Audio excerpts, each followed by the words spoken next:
Hello, and welcome to my channel.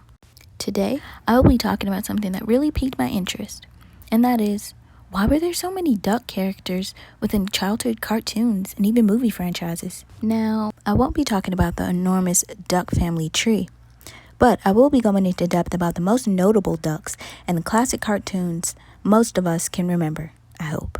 And if this is of any interest to you, like and subscribe. I really appreciate it. If not, it's all good. I want to apologize in advance for the audio shift.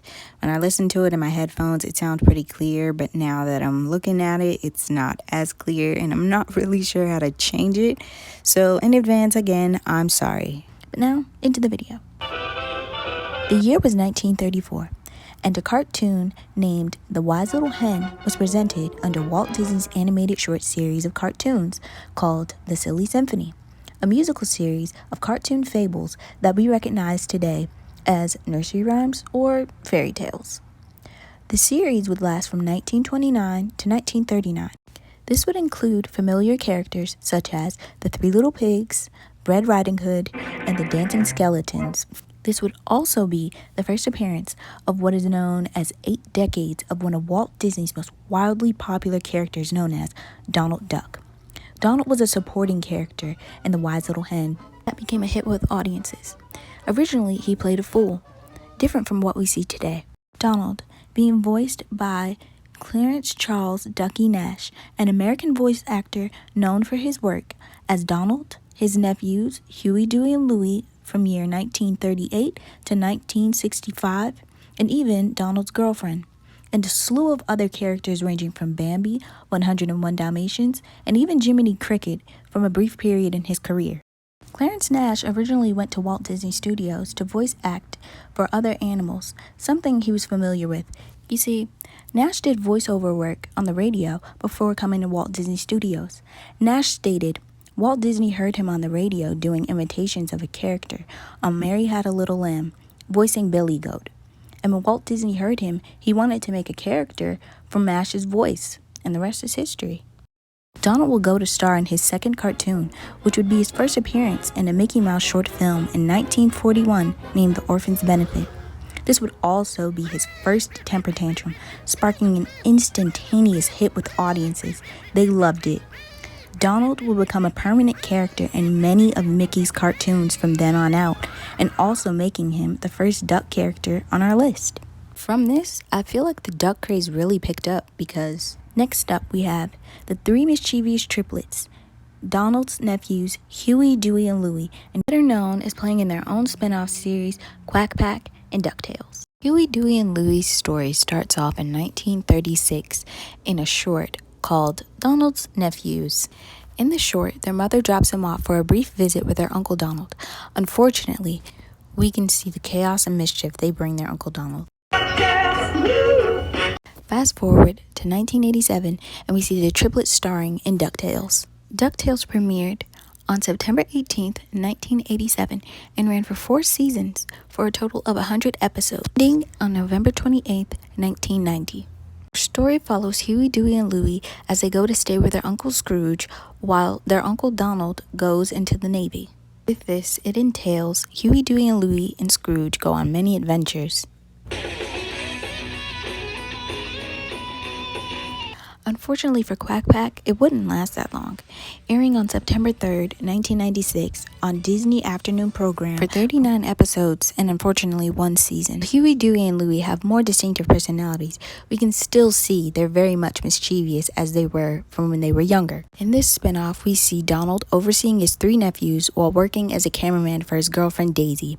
One thing that remained a mystery was Huey, Dewey, and Louie's parents. It has been stated that Huey, Dewey, and Louie's mother was known as Dumb Ella, but not only that, she was also known as one of the first women pilots. And she dropped off her 3 infant sons with their uncle, and this was supposed to be temporary until she got the news that she was supposed to be going into space. And unfortunately, they couldn't go live with their father because he had suffered from someone putting a firecracker underneath his chair, and the explosion caused him to be put into the hospital, according to a letter Della wrote herself. I've never really seen this, but DuckTales had a spinoff in 2017, and I think it re-explores more of what happened to Della and the mystery of where she's been, but I've never really seen it, so I can't necessarily go into depth about it. Scrooge McDuck's story starts on December 1947 in a comic called Christmas on Bear Mountain. Originally, Scrooge was supposed to only make one appearance, but much like his nephews, became wildly popular, causing animators to continue his story. Scrooge, acquiring his name from Charles Dickens' A Christmas Carol, including his wealth and storyline. It has been stated that Scrooge acquired his wealth from the Klondike Gold Rush and mining endeavors. Specific, this is what Scrooge's net worth looks like. $315 trillion. We get to see more of Scrooge in his spin-off, DuckTales, with his 3 nephews. With his adventures, we can see how much they acquire a lot of wealth in this too, with their treasure hunts. Darkwing Duck aired in September 1991, centering around a bumbling vigilante duck. We can see the drawn contrast between him and a certain DC superhero. Drake Mallard, better known for his alter ego, Darkwing Duck, battles evil in the city of St. Canard with his sidekick, Launchpad, and his adopted daughter, Goslin. Not only do I think that this is one of the best shows to come out of the 90s, but it has one of, if not the best, theme songs to ever take place in an animated cartoon. But, that's just my opinion. This is when we start to see a shift in the duck characters, as in they're given more of a theme instead of just, human-like characteristics like the rest. I never really realized this until I started researching for this video, that the live-action Mighty Ducks has nothing to do with the animated Mighty Ducks. Except for hockey, of course, but that's really the only contrast. The live-action 1992 version of the Mighty Ducks starts off with our ex-hotshot hockey champion, now lawyer, Gordon Bombay, getting arrested for drunk driving. The judge decides to cut him some slack, but oddly gives him a chance to coach a children's hockey team, as community service, which is pretty dangerous, but we never got it, so it's fine. Gordon used to be an amazing hockey player, and sadly, the Mighty Ducks are the worst in the league. Later on in the movie, we see Gordon start to warm up to the kids and even get his redemption arc when the Mighty Ducks go up against his old team and even his old coach, giving Bombay an opportunity to prove all the hard work the kids had been working on, and to prove not only he's reformed, but that his team has what it takes to go up against the best team in the league. I feel like the Mighty Ducks franchise was able to stand out on its own, not only because it was a pretty good movie back in the day, but amongst the many sports-themed family movies that were out around the time, I feel like the movie showed the viewers that with hard work and dedication, you can persevere even if you're the underdog. Here come the Mighty Ducks. As for the animated version, this centers around hybrid humanoid duck creatures living on an icy planet of Puck World, where hockey is more than just a game to them, it's more of a way of life. In one instant, they get whisked away to Earth, where they have to form a hockey team who also fight crime and have superpowered weapons. Again, unfortunately, this show only ran for one season in 1996 on Disney's afternoon program block. And though it's its own separate entity and it stands on its own, I feel like it really plays a major part when mentioning the Mighty Ducks franchise. Thinking about it more, I do kind of wonder why they never kept the original plot, but I do like the animated series and in the direction they chose to go with it.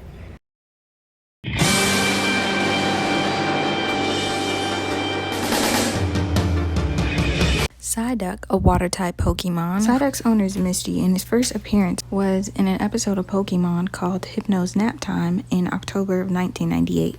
Psyduck often made the show lighthearted and funny in moments where things were getting really serious, and you notice that even though he's pretty bumbling, when he gets his headache or when the headaches got too intense, that's when his powers really grew. I'm gonna call it, he's the best duck on the list, don't argue with me.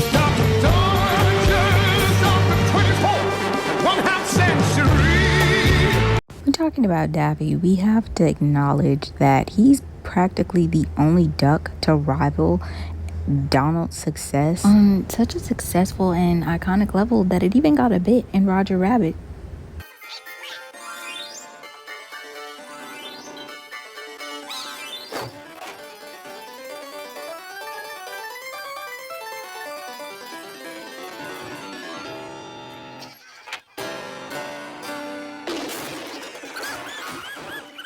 Let's go all the way back to the start.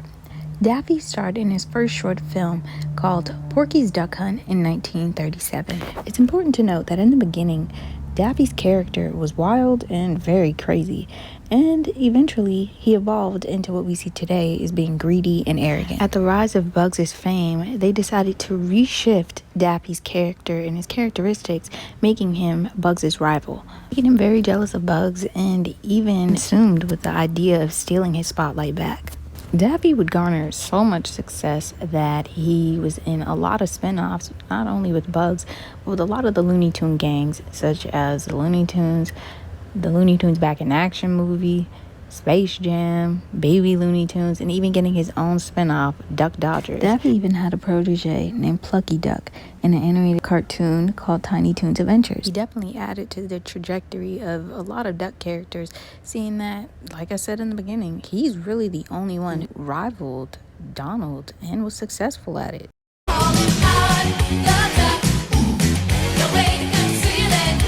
I almost feel like Howard the Duck deserves his own separate video, but I'm not going to do that. So, Howard's story starts in his apartment in Duck World, where he's just sitting watching TV when suddenly he's whisked away to Earth due to scientists' experiment on interdimensional travel through different portals cast him through Earth. Later on in the movie, we see he meets Beverly, a rock star who's down on her luck but absolutely super sweet, and is the only person who treats Howard like a person and doesn't treat him like a freak. Eventually, we see the scientist named Jennings, the dad from Beetlejuice, accidentally opened up many portals, and from one of those portals, a creature came out, possessed his corn husk, and now is trying to take over the world. So, not only does Howard have to try to get back home, now he has to try to save Earth.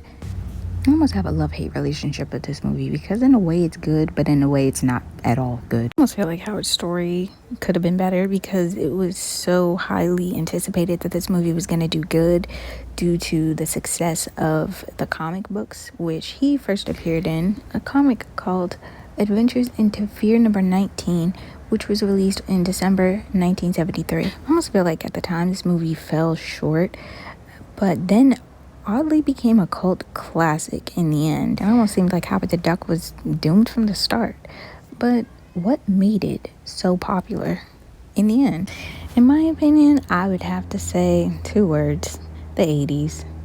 I love the 80s, but I feel like a lot of the movies were just unhinged and didn't make sense, and that's why a lot of people love them, because you can look back on it and say, what in the world were they doing? With its odd storyline and even weirder love story that they try to convince us is normal, I feel like people fell in love with this movie because it just gives you all the nostalgic feels of the 80s, I guess. From the music, to the hair, to the slang, to everything. I love the fact that it's not taken too seriously, but it's still heartwarming in a sense. And even especially his storyline, an average Joe gets his chance to become a hero and fall in love. I guess that kind of really resonates, especially in a lot of 80s plots where the underdog gets his day.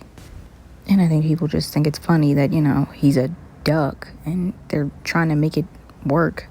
I still hate the love story though. A reason I feel that ducks were so prevalent within this time was so many characters were created to rival Donald's success. And because we've seen so many popular mainstream shows, movies, and even fashion, once a craze begins and receives enormous success, we see almost a surge of that one thing until it's no longer marketable, or until something else replaces that obsession. That's also why I feel we see a lot of spin-offs and even similar characters to compete with previous ones once those lose popularity and the creators choose to hang on to what once made them popular.